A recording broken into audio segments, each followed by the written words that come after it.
성경 말씀 시편 4편입니다. 내 의의 하나님이여 내가 부를 때에 응답하소서.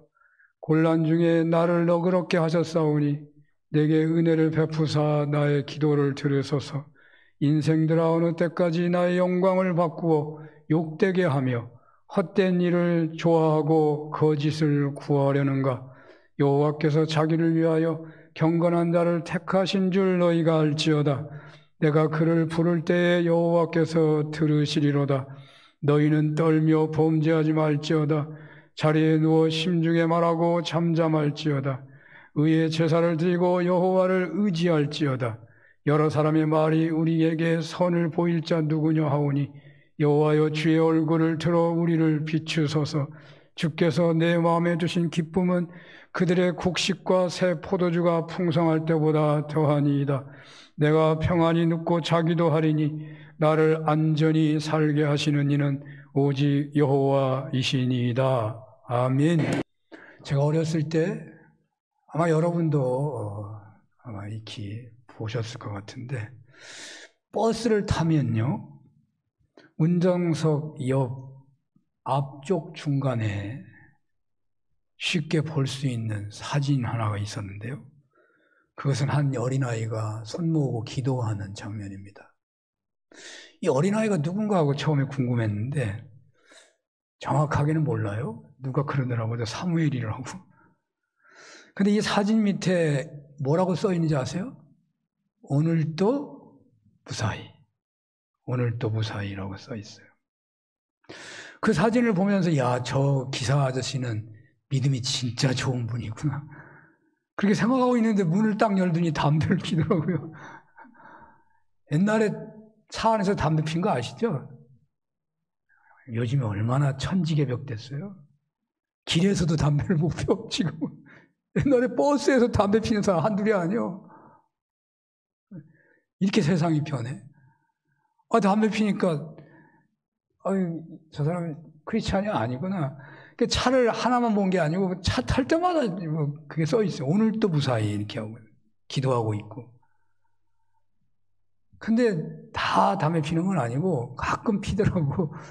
그러니까 저 기사 아저씨가 크리스찬이어서 저거 붙인 게 아니고 회사가 믿는 회사가 돼가지고 차량 운행의 안전을 소원해가지고 저거 붙여놨구나, 그런 생각이 들더라고요. 운수업이 대박이었던 시절이 있었어요. 근데 사고가 나면요 돈 번 거 다 까먹는다 그러더라고. 운수업이라, 그래서 운수업이라고 그래서 운수가 중요하다고. 사고만 안 나면 그냥 큰 돈 버는데 사고 나면 망해버린다고 그러더라고. 사고 많았던 그 시절, 그 사진은 운전하시는 분이나 타는 승객이든지 간에 간절히 기도하는 그런 마음을 갖게 했어요. 저의 기억으로는요, 오늘도 무사히라는 그러한 글이 있는 사진으로 인해서 당시 사회에 기독교가 긍정적 역할을 했구나 하는 생각이 들어요. 오늘도 무사히. 오늘날은 이런 구호나 이런 간절한 마음이 있는 사진은 결코 볼 수 없죠. 집집마다 가보면 혹 가게나 가서 보면 성경 구절 액자가 있곤 하죠. 근데 거기에 이런 간절함이 써 있는 것 한 번도 못 봤습니다. 그냥 복을 달라고 하는 내용, 평화를 구하는 내용, 시작이 미약하니까 창대하게 해달라고 하는 내용이 주류를 이루죠. 그 성경 구절에서 어떤 긴장감이나 간절함을 보기가 어렵습니다. 왜 그런가요? 우리나라 사람들의 국민소득이 올라가 선진국돼서 그런가, 사회 안정망이 갖추어지니까 의료보험, 연금, 평균 수명 높아지고 의식 수준이 높아져서 그런가? 물론 그럴 것 같아요. 긴장할 필요도 없는데 긴장하고, 간절하게 기도 안 해도 되는데 기도해야 할 그런 기도문을 써놓을 이유가 없는 거죠. 그러나 긴장해야 할 만큼 정신 차려야 하는데 해이하게 살아간다면 그건 더욱 안 좋은 일일 것입니다. 오늘날 참 살기 좋아졌어요. 콩나물 씨로 그대로였던 버스를 타고 다니면서 오늘 또 무사히라고 모두가 기도하면서 살았던 시절보다 지금 좋아졌지요? 부자 됐지요? 그러나 그 물질의 풍요를 누리면서도 애석하게 우리가 정말 잘 살고 있다라는 건 생각하지도 않고 영적인 면에서 보면 그런 생각을 하지도 못할 뿐만 아니라 경건함을 잃어버렸고 활력을 잃어버렸고 신앙의 힘이라는 것도 거의 찾아보기 어려운 시절이 되어버린 것 같습니다. 교회는 내려앉고 있습니다. 기독교가 전파된 대륙마다 그 나라의 소득이 높아지고 안전망이 갖추어지면 하나님을 더욱 찬양하고 하나님 뜻대로 살아가는 것이 아니라 하나님께 언제 우리가 날마다 오늘 또 무사히라고 기도했는지조차 생각하지 않고 하나님의 권위에 대적하는 일들이나 하면서 교회는 문을 닫으며 박물관으로 변해가는 시대가 되어버렸습니다. 그 흐름이요, 영국에서 미국으로 갔고 한국에 도착했어요. 신앙의 눈으로 본다면 오늘날 참으로 위기입니다. 어떻게 이 위기를 극복할 수 있겠습니까? 이 위기는 벌써 20년, 아니 3, 40년 전부터 나타나고 있었고 코로나 사태 이후 더욱 확산되고 있습니다. 너무 심각해서요, 손을 쓸 수가 없어요. 이게 제가 솔직한 심정이에요. 제가 어떻게 해야 될지 모르겠어요. 가령 우리 교회를 본다면 지금 거의 정상화됐는데 밥을 제대로 못 먹어요. 오후 예배 못하고 있어요. 목장 예배 못하고 있어요. 성경 공부 못하고 있어요. 어떤 프로그램도 못하고 있어요. 아마도 우리 교회 같은 현실에 있는 교회들이 상당할 것입니다. 교회학교 선생님이 태부족입니다. 아예 없습니다. 봉사할 분이 아예 없습니다. 너나 할 것 없이 봉사한다는 것이 무슨 전깃줄 잡는 것처럼 생각하는 것 같아요. 전깃줄은 아무나 못 잡더라고. 전기 오를까 봐. 여러분 전기 안 올라와요. 전깃줄 절대 전기 안 올라와요. 싸졌잖아요. 피복이 돼 있잖아요. 그래도 전기는 못 만져. 펄펄 떨어서. 어려우면 장갑 끼고 만지면 돼요. 아무 일 전기 안 와요.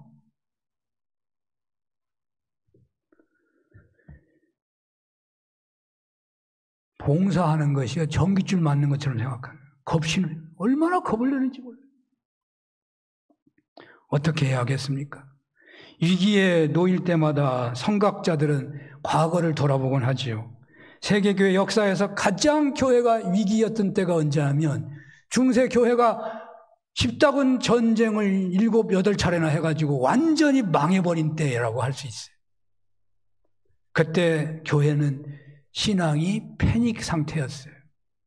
지나가는 거지도 교회를 보고서 침을 뱉고 돌을 던졌던 시대입니다. 그 위기를 돌파하는데 가장 강력한 운동 하나가 있는데 바로 그것이 수도원 운동입니다. 탁발 수도사들의 헌신으로 인해서 백성들이, 민중들이 신앙의 눈을 그때서 뜨기 시작했다고 볼 수 있어요. 그래서 저는 우리 산운교회에 수도원의 정신을 접목하자고 이미 제안했었습니다. 산운교회 목적에 언급되어 있습니다. 주보에 나와 있습니다. 다음 세대 양육의 정성을 다하고 노인 세대를 거룩한 신보로 세우는 도심 속의 행복한 수도원 공동체라는 목적문이 있습니다. 저는 신자유주의 물결이 서서히 저물고 있다고 봅니다. 시장 경제 시대는 그 막을 내리기 시작했고 자국 중심의 시대가 열리고 있다고 봅니다. 미국조차도 메이드 인 USA를 주창하고 있어요. 우리나라 유수의 기업들이 거의 강제로 미국 본토에서 생산하기 위해 큰 투자를 벌이고 있습니다. 새 시대의 태동기는 매우 혼란할 것입니다. 그 혼란기를 틈타 이단들이 판을 칠 것이고 성경의 말씀에 따라 공동체 운동도 여러 가지 가닥으로 세상에 나타나고 있고 나타나게 될 것입니다. 저는 역사적으로 검증된 것을 본받아야 한다고 합니다. 그렇게 생각해요. 그래서 수도원 운동을 영성에 접목해보자는 거예요.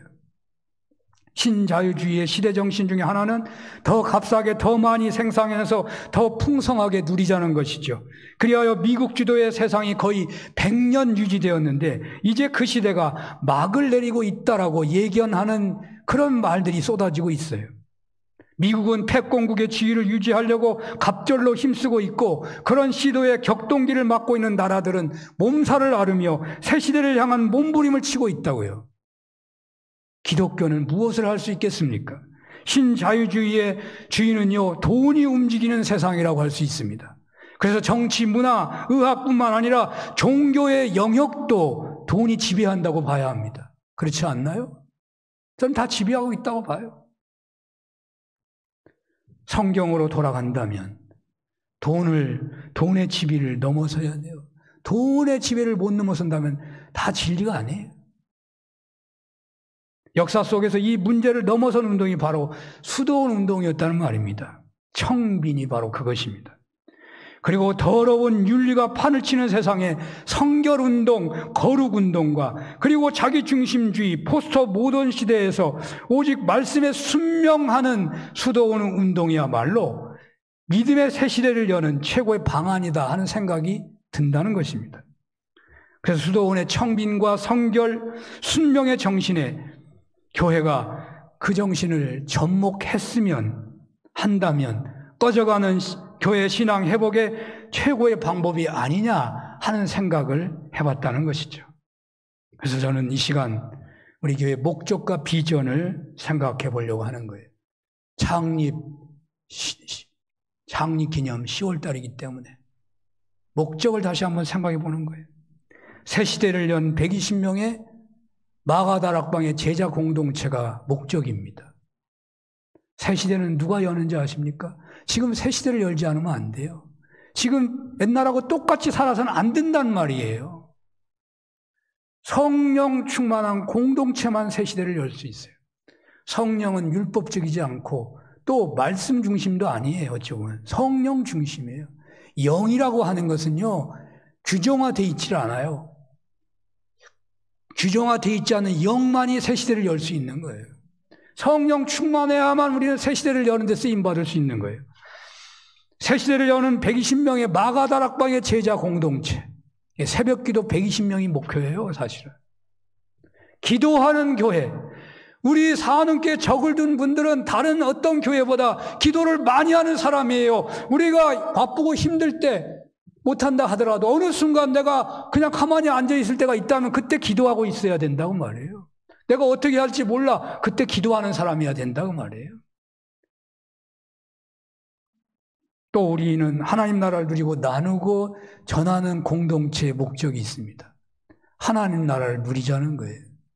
천국을 누려야 한다는 거예요. 여러분, 이 시간 예배 중에 하나님 나라를 누려야 한다 그 말이에요. 엊그저께 염상혜 선생님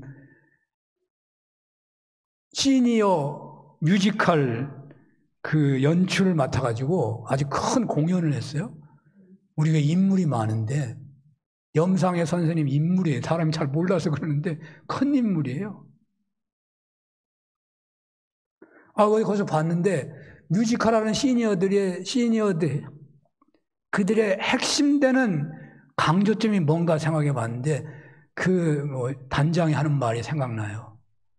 우리는 부러울 게 없습니다. 그분이 나와서 하는 말이 그래요. 나는 부자도 나는 권세가도 이 세상에 6대양 5대양 6대들을 누비고 다니는 어떤 사람도 하나도 안 부럽대. 왜 안 부러운가? 자기는 이 뮤지컬에서 행복하다는 거예요. 그게 너무너무 좋다는 거예요. 여러분, 예수 믿는 것이 그 정도 좋습니까? 뮤지컬 하는 사람보다 못하면 그만 믿어야 돼요. 믿지 마야 돼요. 여러분, 신앙생활 하기 때문에 부러운 게 하나도 없습니까? 이 세상에 하나도 부럽지 않습니까? 어느 누구도 부럽지 않습니까? 그래야 지금 천국 누리고 있는 거예요. 부러우면 안 돼요.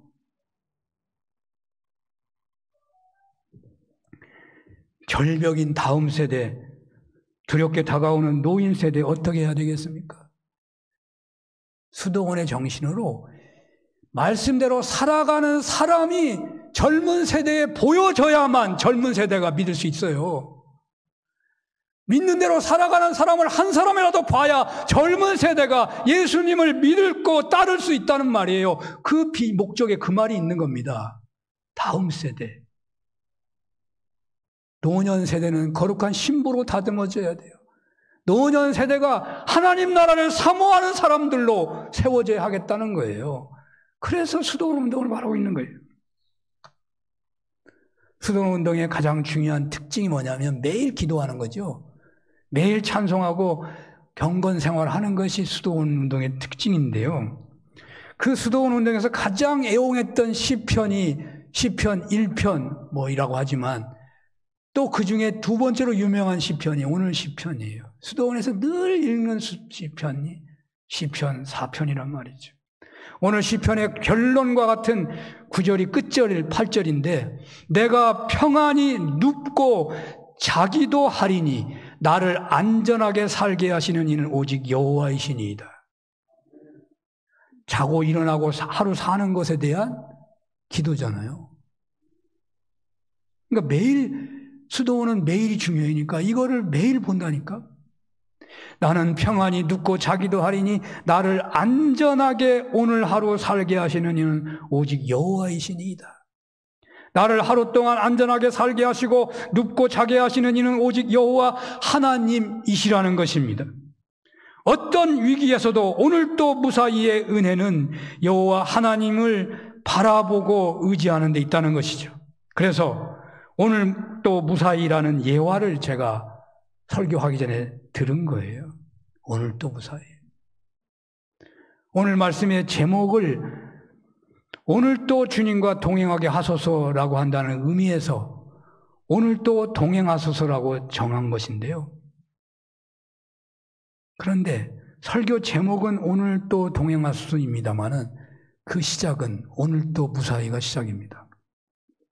매일 기도와 찬양과 말씀의 경건 생활은 오늘 또 무사히라는 간절한 기도로 통하고 바로 그것은 오늘 또 주님과 동행하기를 소원하는 고백으로 나아가야 하기 때문입니다.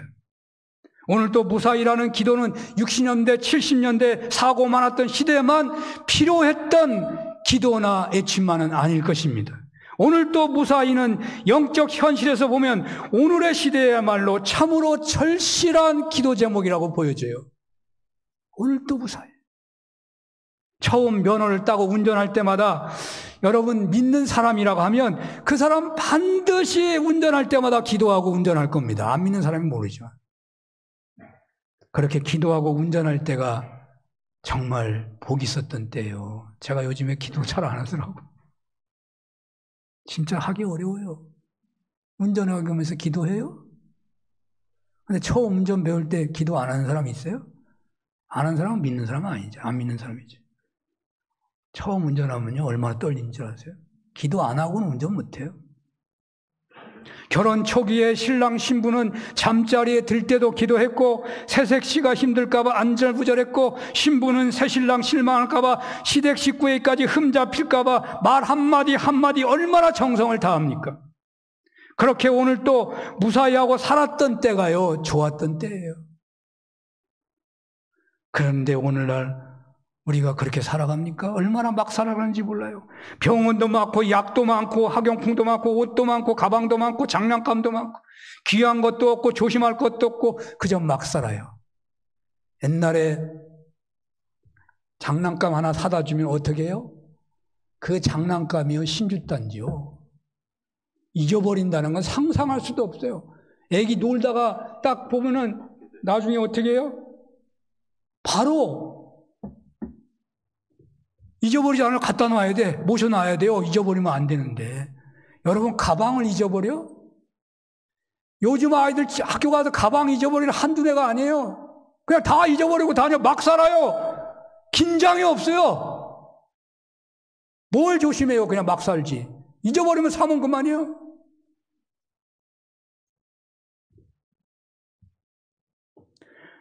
얼마 전만 해도 여러분이 걸어가는 것도 연습했어요. 연습 안 했어요? 걷는 것도 바르게 걸어야 돼.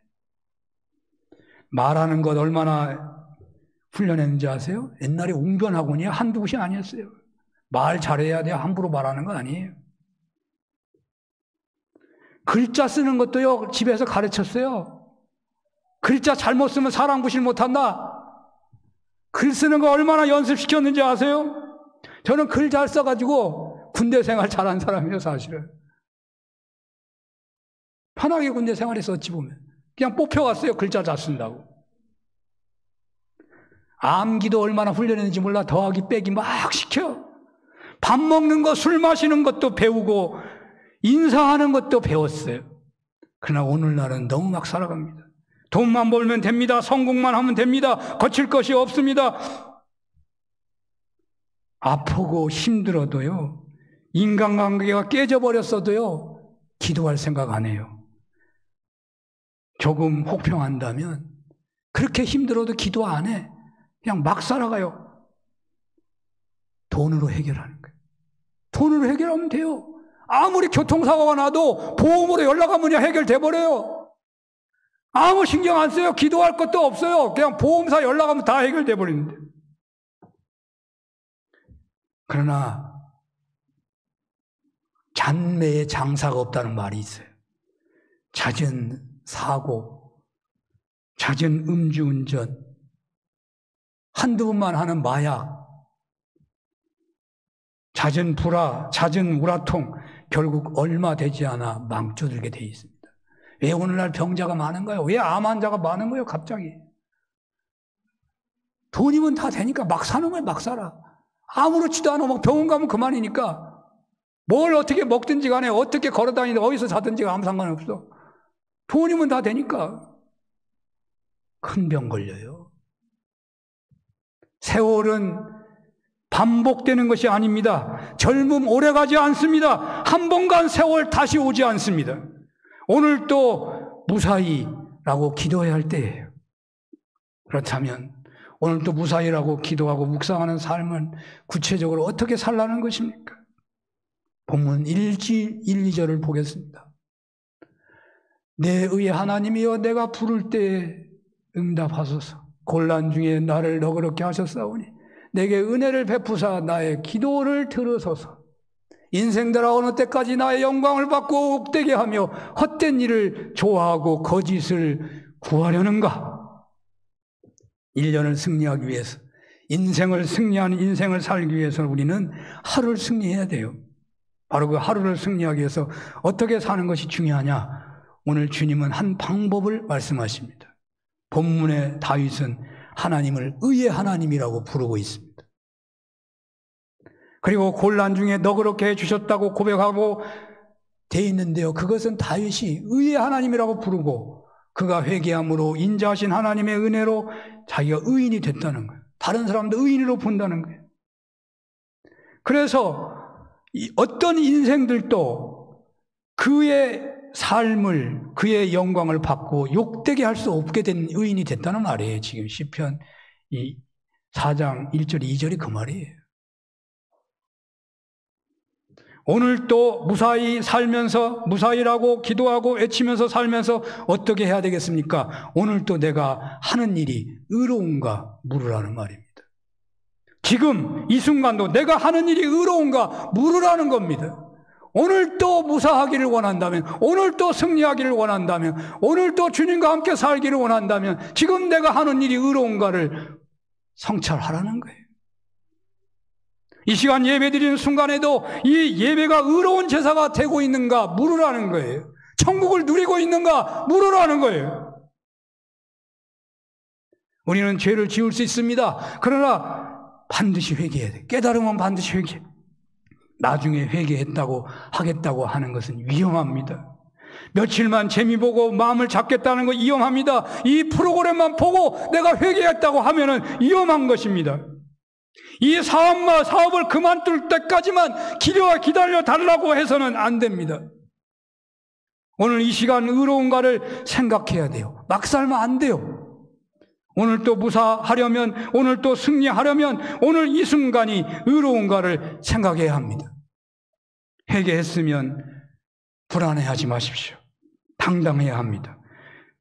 하나님께서 용서는 우리네 용서가 달라요. 우리는 용서해놓고도 부부싸움 하면 옛날 얘기 자꾸 끄집어내잖아요. 하나님은 기억하시지도 않아. 하나님은 기억하시지도 않아. 그래서 우리가 회개했으면 당당하고 편안해야 돼요. 그래서 세상의 전쟁에서 내가 이길 수 있는 거예요. 내가 죄인이면요, 어디 목표를 향해 나갈 때, 좋은 일을 하고 나갈 때 마귀가 너 죄인이자고 흔드는 거예요. 그러면 지는 거예요. 그러니까 회개했으면 우리가 확신을 가지고 당당하고 나아가야 돼요.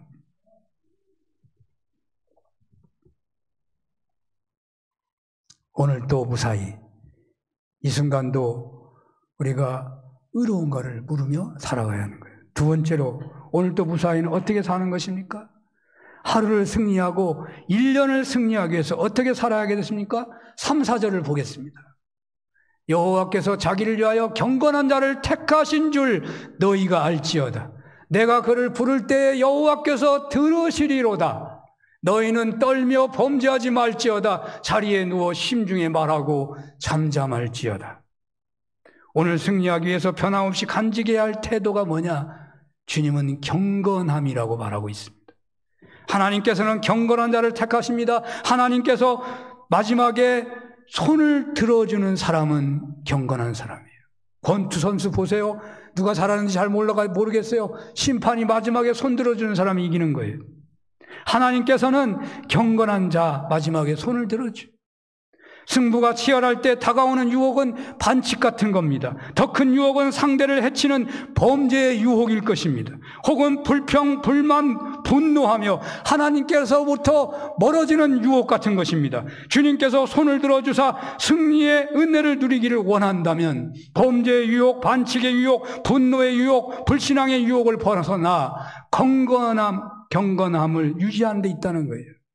하루에도 우리는 수많은 승부의 현장에 놓여 있어요. 회사에서 일하는 사람은 제품이 잘 나오기를 바라는 거죠. 물건을 파는 사람은 물건이 잘 팔리기를 바라는 것이죠. 시어머니와 자녀들과 남편이나 아내와 좋은 관계를 유지하기를 원하는 그런 현장에 놓이는 거예요. 그때 얼마나 많은 유혹이 있냐고요. 지금 많이 팔면 그만이지. 그럼 금방 속이게 돼요. 그게 오늘 또 무사히가 아니에요. 막 사는 거지. 수많은 승부에서 하나님은 경건한 사람의 손을 들어주신다니까요. 오늘 또 무사히 경건을 위해 힘쓰시기를 바랍니다. 세 번째로 오늘 또 무사히는 어떻게 사는 것이겠습니까? 5절에서 8절입니다. 의의 제사를 드리고 여호와를 의지할지어다. 여러 사람의 말이 우리에게 선을 보일 자가 누구냐 하오니 여호와여 주의 얼굴을 들어 우리에게 비추소서. 주께서 내 마음에 주신 기쁨은 그들의 곡식과 새 포도주가 풍성할 때보다 더하니이다. 내가 평안히 눕고 자기도 하리니 나를 안전히 살게 하시는 이는 오직 여호와이시니이다. 아멘. 오늘 또 무사히의 은혜를 누리려면 마지막으로 여호와 하나님을 의지하고 승리를 확신하라는 말입니다. 우리가 아무리 기도해도 응답을 못 받는 경우가 있죠. 기도하고 믿지를 않으면 응답을 못 받아요. 우리가 하나님의 보호하심에서 승리의 노래를 부르려고 한다면 하나님을 의지하는 것만 끝나는 게 아니라 의지하고 하나님 반드시 이기게 하실 것을 믿어야 한다는 거예요. 믿어야 한다는 거예요. 그게 오늘 마지막 얘기예요. 새 곡식과 새 포도주의 풍성함의 기쁨보다 더 큰 승리를 확신하는 믿음이 중요하다고 성경은 말합니다. 매 순간 자신이 의로운가를 성찰하며 매 순간 선악간에도 경건할 수 있어야 하겠다는 삶의 태도, 또 여호와를 의지하고 승리를 확신하는 그런 자세야말로 막 살아가는 이 세상, 영적으로 신앙적으로 더욱 피폐해지고 있는 이 시대를 참 신앙인으로 살아가야 할 바로 우리가 품어야 할 신앙 태도가 아닌가 해집니다. 오늘 또 무사히 그렇습니다. 오늘 이 순간도 자신이 걸어가고 있는 길이 의로운가를 물어보시기를 바랍니다. 오늘 또 무사히 라는 어떤 간절함과 긴장감 안에서 기도하고 외치고 살아가기를 원한다면 내가 지금 서 있는 것, 내가 하고 있는 일이 의로운가를 성찰하라는 거예요. 그리고 오늘 또 무사히 기도하시고 외치는 여러분들은 날마다 다가오는 승부의 세계에서 수많은 스트레스를 받게 되겠지만 당장의 승리를 위해서 반칙이나 죄악이나 분노나 불신앙의 유혹에 넘어가지 마시고 경건을 끝까지 유지해야 한다는 말입니다. 그러면 주님께서 반드시 여러분의 손을 들어주실 것입니다. 오늘도 무사히의 영성이 여러분들의 것이 되시기를 축원합니다. 끝으로 한 가지만 첨부하려고 합니다. 오늘도 무사히에서 수도원의 영성인 그리스도와 동행하는 은혜로 나아갔으면 좋겠습니다. 오늘도 무사히에서 예수님과 동행하는 것으로 나아갔으면 좋겠습니다. 오늘도 무사히의 영성은 구원받았다는 감격의 영성이라면 그리스도와 동행하는 영성은 주님과 친밀한 교제 속에서 쓰임받고 있는 은혜인 것입니다. 오늘도 무사히의 영성은 사람이 내가 주도하는 느낌이 있는데요. 그리스도와 동행하는 영성은 주님께서 주도권을 갖고 있는 겁니다. 제가 여러 차례 말씀을 드렸지만요. 히브리인들의 영성의 단계는 하나님과의 피의 언약, 소금 언약, 그리고 샌들 언약, 신부 언약이라는 단계가 있어요. 여러분, 영성의 단계라는 것이 어떻게 높아지냐면 하나님과의 친밀도에 의해서 달라지는 거예요. 하나님과 가장 친할수록, 다른 사람보다 더 친할수록 그 영성이 높다는 말이에요. 부활하신 예수님께서 베드로에게 나타나셔가지고 네가 나를 사랑하느냐라고 몇 번 물어요? 3번 물어요. 3번 묻는데 사랑이라고 한다면 우리 아가페만 생각해. 아가페, 하나님이 말해, 예수님이 말해 아가페. 근데 예수님이요 베드로에게 뭐라고 뭐냐면 그 원어에 보면 필레오로 물어봐요. 우정의 사랑으로 물어보는 거예요. 네가 나를 우정의 단계에서 나를 사랑하느냐고 물어보고 있는 거예요. 그것을 확인하고 나서 주님이 베드로에게 뭐라고 하셔요? 내 양을 먹이라고 그러는 거예요. 쓰임받기 시작하는 거예요. 피의 언약은 용서받은 언약, 자녀됨을 회복하는 언약이라면 소금 언약은 항상 하나님과 함께 있고 싶어하는, 늘 함께 있게 되는 우정의 언약, 그래서 동행하게 되는 언약을 말하는 것입니다. 수도원 운동은 오늘도 무사히의 피의 언약에서 우정의 언약, 그리스도와 동행하는 청빙과 성결과 순명이라는 결단으로 그리스도와 동행하는 언약 안에 있는 운동이에요. 계시록 3장 20절을 보겠습니다. 계시록 3장 20절 볼지어다, 시작. 볼지어다 내가 문 밖에 서서 두드리노니 누구든지 내 음성을 듣고 문을 열면 내가 그에게로 들어가 그와 더불어 먹고 그는 나와 더불어 먹으리라. 아멘. 주님과 동행하는 것은 우리가 원하기만 하면 된대요. 왜? 주님이 언제나 원하고 있기 때문에. 주님 우리와 동행하는 걸 원해요. 사실 부모님들은 자녀들하고 동행하고 싶어. 사실이잖아요. 애들이 안 와. 같이 놀러 가자, 어디 가자. 부모는 항상 원하는데 애들이 안 와. 주님은요, 우리와 항상 동행하고 싶어요. 여러분, 이미 주님은 늘 동행하고 있는 거예요. 엄밀한 의미에서 영성가들 뭐라고 하느냐. 이미 계신 주님, 그 주님을 보는 눈을 열어달라고 기도하라는 거예요. 나와 동행해 주세요. 그렇게 기도하면 잘못된 거래요. 이미 같이 있는 거예요. 주님이 나와 함께하는 거 보게 해달라고 그러는 거예요. 근데 왜 동행이 안 돼? 여러분이 원하지 않아서 그래요. 아이, 목사님 나 원하지 않은 적 한 번도 없다고. 맨날 기도한다고 나와 동행해달라고. 그 진짜예요? 여러분 연속방송 보는데 주님 옆에 있으면 좋겠어요? 아마 주님 옆에 있으면 방송 못 보는 방송이 한두 가지가 아닐 거예요. 여러분이 장사를 하는데 주님이 옆에 있는 게 좋아요? 아니, 좀 다른 말도 좀 해야 되고 이렇게 싹 꼬불기도 해야 되고 그거 쉽지 않아요. 여러분이 누구하고 여행 갔는데 주님 옆에 있으면 되겠어요? 여행이 신이 안 나. 정말 주님이 동행하기를 원하십니까? 왜 동행이 안 되는 거예요? 내가 원하지 않아서 안 되는 거예요. 마태복음 11장 28절 29절 수고하고 무거운 짐진 자들아 다 내게로 오라. 우리가 다 수고하고 무거운 짐진 자들이에요. 세상에 살기가 어렵잖아요. 다 오래, 다 와서 나와 같이 살자. 나와 같이 동행하자 그 말이에요. 내 멍에를 메고 내게 배우라. 같이 가자 그 말이거든요. 같이 동행하자 그 말이에요. 주님께서 위기에 놓인 우리들에게 더욱 우리와 동행하기를 원하셔요. 그래야 우리가 어려움을 이겨내니까. 우리는 예하기만 하면 됩니다. 결단하기만 하면 됩니다. 오늘 또 무사히에서 이제 동행의 삶에 예하시기를 바랍니다. 내가 인정하고 믿으면 됩니다. 언제나 함께 하시면서 문을 두드리고 계십니다. 우리가 열면 됩니다. 문만 열면 함께 먹고 나누게 된다고 하셨습니다. 오늘 또 무사히에서 오늘 또 주님과 동행하기를 소원하는 수도원적 신앙으로 새 시대를 여시는, 위기의 시대에 오히려 승리하고 면류관을 받는 축복의 새 시대를 여는 여러분들 되시기를 축원합니다. 기도하겠습니다.